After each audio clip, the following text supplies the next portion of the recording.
Bonjour et bienvenue dans Jeux Actu, votre émission entièrement consacrée aux jeux vidéo.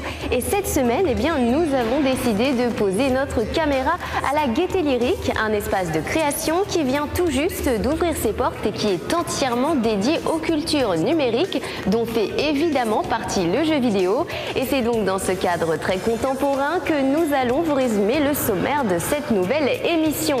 Au programme, vous aurez donc droit au test de Pokémon dans ses versions noires et blanches, suivi de petits flirts entre amis, un jeu soi-disant coquin sur Wii.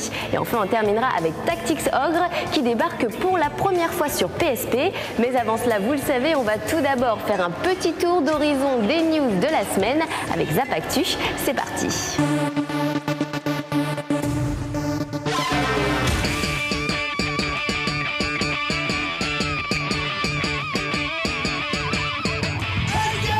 Salut à tous, bienvenue dans ce nouveau numéro de Zap Actu, le meilleur de l'actualité de la semaine.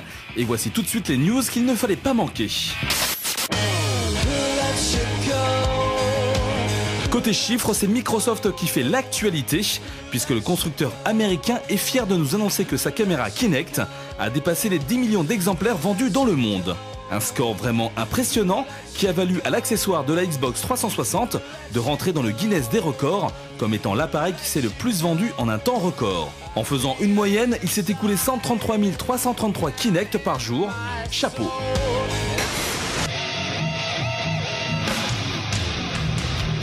Sony avait aussi son mot à dire cette semaine puisque la firme est revenue sur la date de sortie de la NGP, sa prochaine console portable, connue aussi sous le nom de PSP2. Selon certaines rumeurs, Sony aurait demandé aux différents développeurs d'accélérer la cadence afin de terminer leur projet pour la fin de l'été, ce qui permettrait aux constructeurs de les commercialiser pour la fin de l'année. La date du 11 novembre 2011 a même été évoquée et toujours selon certaines rumeurs, il s'agirait d'une sortie mondiale. Affaire à suivre.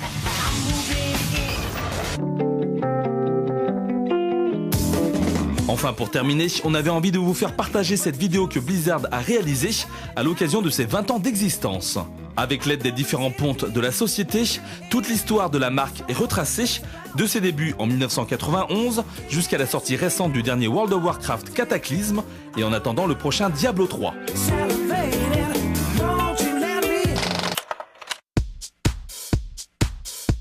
Les Pokémon, vous devez certainement connaître. Sachez qu'un nouvel épisode vient tout juste de paraître sur DS et sans grande surprise, il est donc disponible sous 2 versions. Cette fois-ci, on a donc affaire aux versions noires et blanches qui devraient évidemment séduire les jeunes joueurs ainsi que les fans de la série. Et nous, on vous dit ce qu'on en pense. Regardez.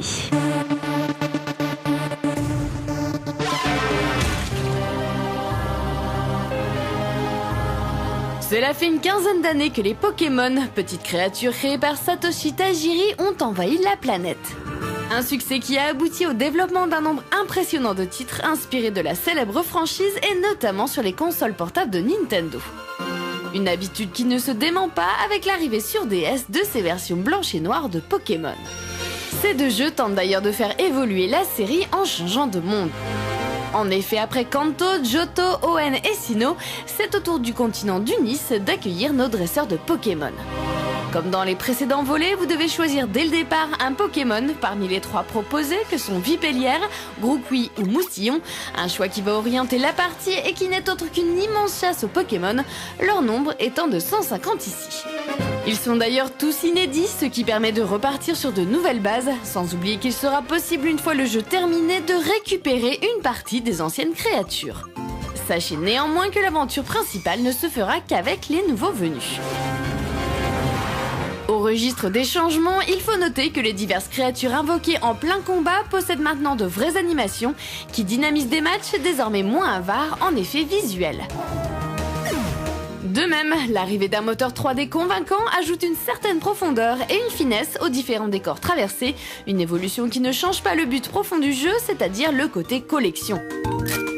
Il vous faudra une nouvelle fois passer de longues heures à errer dans les herbes hautes, les rochers et les cours d'eau pour dénicher les espèces les plus rares, un principe extrêmement addictif qui se double de combats fidèles à la série où la stratégie prend une place très importante.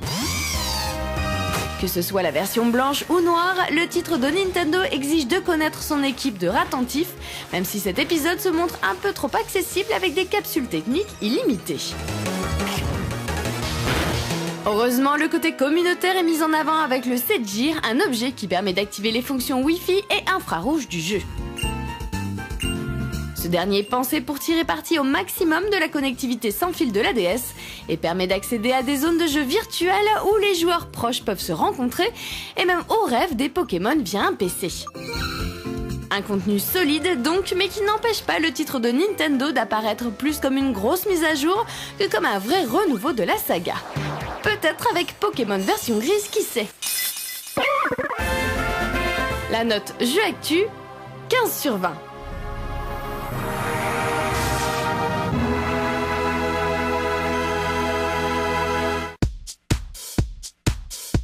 Vous le savez, la Wii est la console familiale par excellence. Alors lorsqu'un jeu qui se dit adulte pointe le bout de son nez, eh bien on ne peut qu'être attiré. Et c'est d'ailleurs l'argument marketing de Petit Flirt entre amis qui tente d'amadouer le consommateur avec son titre racoleur. Au final, il ne s'agit que d'un simple party game sans aucun intérêt. Ne bougez pas et regardez plutôt.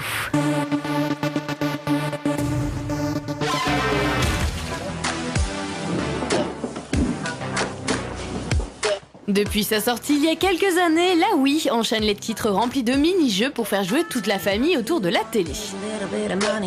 Mais cette fois-ci, les choses changent et Petit Flirt entre amis se concentre uniquement sur les adultes.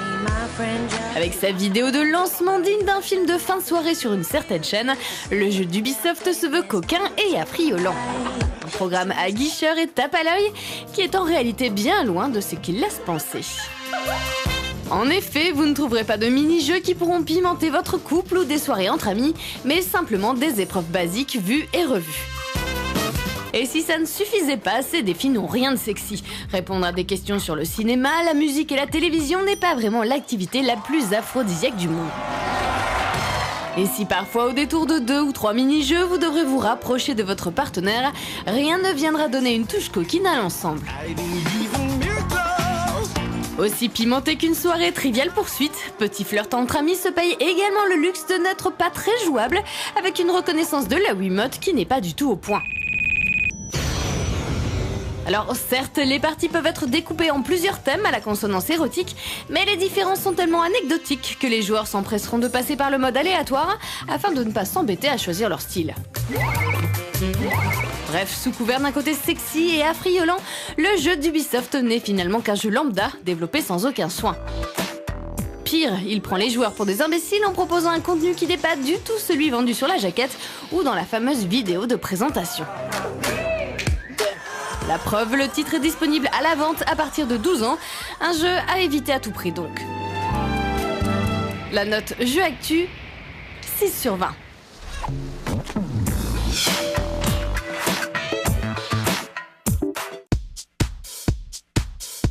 Allez, on va rehausser un peu le niveau maintenant avec le test de Tactics Ogre qui débarque sur PSP. Et c'est une grande première en France puisque c'est la première fois qu'un épisode est importé directement du Japon. Alors si visuellement cela reste assez basique, eh bien le titre de Square Enix est un petit bijou pour les fans de RPG tactique. Regardez plutôt.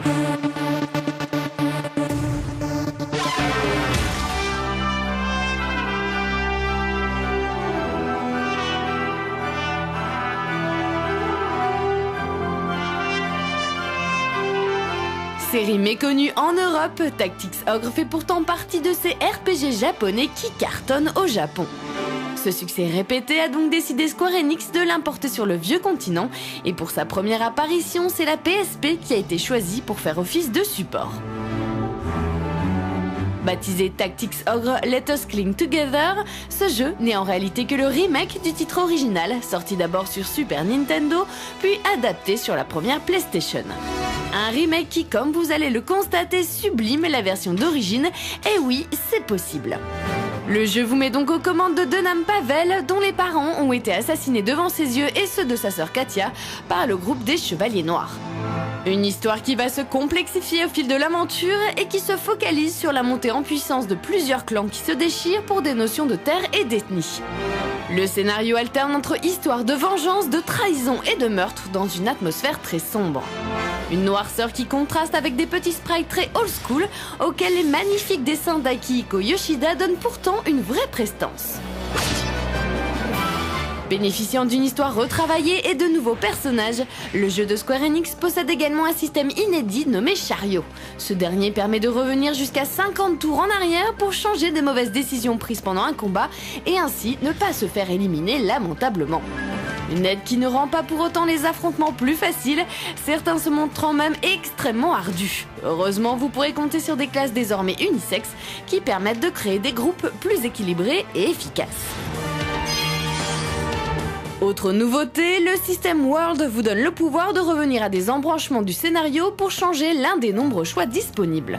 Une manière intelligente d'allonger la durée de vie du jeu et d'en découvrir toutes les possibilités.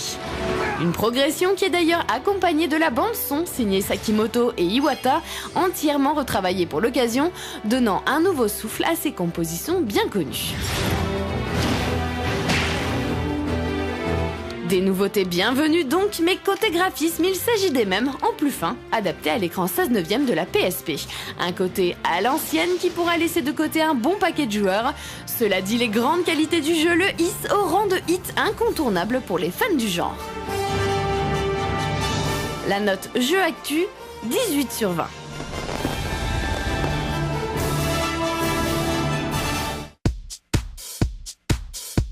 Voilà, c'est déjà la fin de cette émission Jeux Actu. J'espère que vous avez passé un agréable moment en notre compagnie. Bien entendu, j'aurai l'immense plaisir de vous retrouver dès la semaine prochaine pour une nouvelle émission, toujours aussi pleine de belles choses. Et en attendant, n'oubliez pas, si vous souhaitez obtenir toutes les dernières news en matière de jeux vidéo, eh bien, je vous donne rendez-vous sur notre site jeuxactu.com. À la semaine prochaine.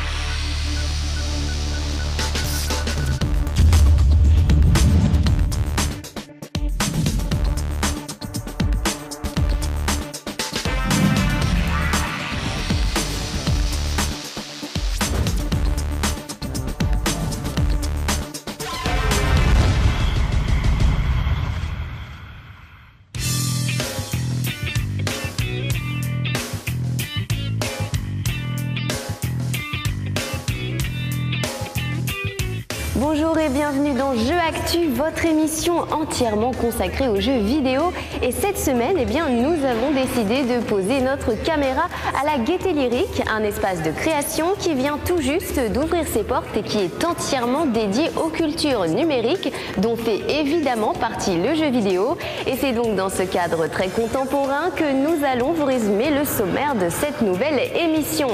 Au programme, vous aurez donc droit au test de Pokémon dans ses versions noires et blanche, suivi de Petit Flirt entre amis, un jeu soi-disant coquin sur Wii. Et enfin, on terminera avec Tactics Ogre qui débarque pour la première fois sur PSP. Mais avant cela, vous le savez, on va tout d'abord faire un petit tour d'horizon des news de la semaine avec Zap Actu.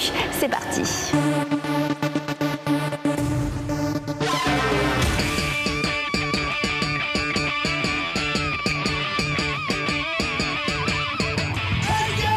Salut à tous, bienvenue dans ce nouveau numéro de Zap Actu, le meilleur de l'actualité de la semaine.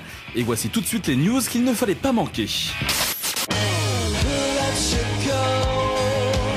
Côté chiffres, c'est Microsoft qui fait l'actualité, puisque le constructeur américain est fier de nous annoncer que sa caméra Kinect a dépassé les 10 millions d'exemplaires vendus dans le monde.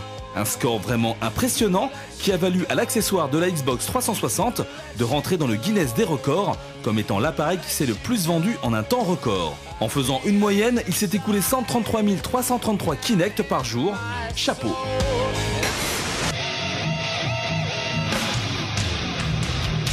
Sony avait aussi son mot à dire cette semaine puisque la firme est revenue sur la date de sortie de la NGP, sa prochaine console portable, connue aussi sous le nom de PSP2. Selon certaines rumeurs, Sony aurait demandé aux différents développeurs d'accélérer la cadence afin de terminer leur projet pour la fin de l'été, ce qui permettrait aux constructeurs de les commercialiser pour la fin de l'année. La date du 11 novembre 2011 a même été évoquée et toujours selon certaines rumeurs, il s'agirait d'une sortie mondiale. Affaire à suivre.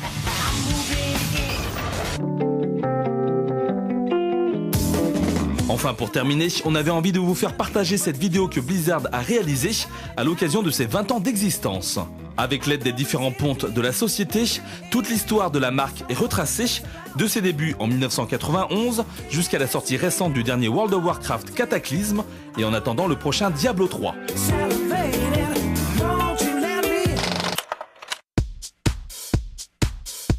Les Pokémon, vous devez certainement connaître. Eh bien, sachez qu'un nouvel épisode vient tout juste de paraître sur DS et sans grande surprise, il est donc disponible sous 2 versions. Cette fois-ci, on a donc affaire aux versions noires et blanches qui devraient évidemment séduire les jeunes joueurs ainsi que les fans de la série. Et nous, eh bien, on vous dit ce qu'on en pense. Regardez.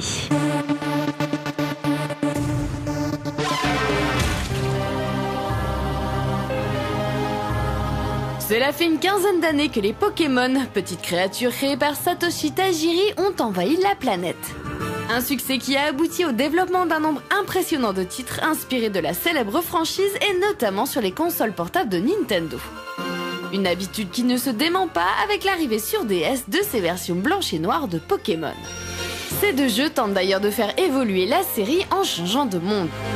En effet, après Kanto, Johto, Hoenn et Sinnoh, c'est au tour du continent d'Unis d'accueillir nos dresseurs de Pokémon. Comme dans les précédents volets, vous devez choisir dès le départ un Pokémon parmi les 3 proposés que sont Vipellière, Grookey ou Moustillon, un choix qui va orienter la partie et qui n'est autre qu'une immense chasse aux Pokémon, leur nombre étant de 150 ici. Ils sont d'ailleurs tous inédits, ce qui permet de repartir sur de nouvelles bases, sans oublier qu'il sera possible une fois le jeu terminé de récupérer une partie des anciennes créatures. Sachez néanmoins que l'aventure principale ne se fera qu'avec les nouveaux venus. Au registre des changements, il faut noter que les diverses créatures invoquées en plein combat possèdent maintenant de vraies animations qui dynamisent des matchs désormais moins avares en effets visuels. De même, l'arrivée d'un moteur 3D convaincant ajoute une certaine profondeur et une finesse aux différents décors traversés, une évolution qui ne change pas le but profond du jeu, c'est-à-dire le côté collection. Il vous faudra une nouvelle fois passer de longues heures à errer dans les herbes hautes, les rochers et les cours d'eau pour dénicher les espèces les plus rares, un principe extrêmement addictif qui se double de combats fidèles à la série où la stratégie prend une place très importante. Que ce soit la version blanche ou noire, le titre de Nintendo exige de connaître son équipe de attentifs, même si cet épisode se montre un peu trop accessible avec des capsules techniques illimitées. Heureusement, le côté communautaire est mis en avant avec le Sedgear, un objet qui permet d'activer les fonctions Wi-Fi et infrarouge du jeu. Ce dernier est pensé pour tirer parti au maximum de la connectivité sans fil de la DS et permet d'accéder à des zones de jeu virtuelles où les joueurs proches peuvent se rencontrer et même au rêve des Pokémon via un PC. Un contenu solide donc, mais qui n'empêche pas le titre de Nintendo d'apparaître plus comme une grosse mise à jour que comme un vrai renouveau de la saga. Peut-être avec Pokémon version grise, qui sait. La note Jeu Actu, 15/20.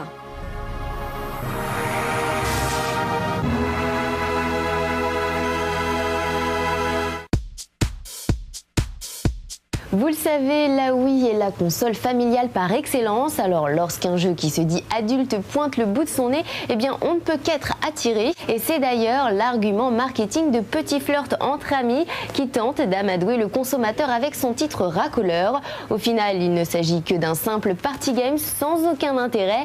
Ne bougez pas et regardez plutôt.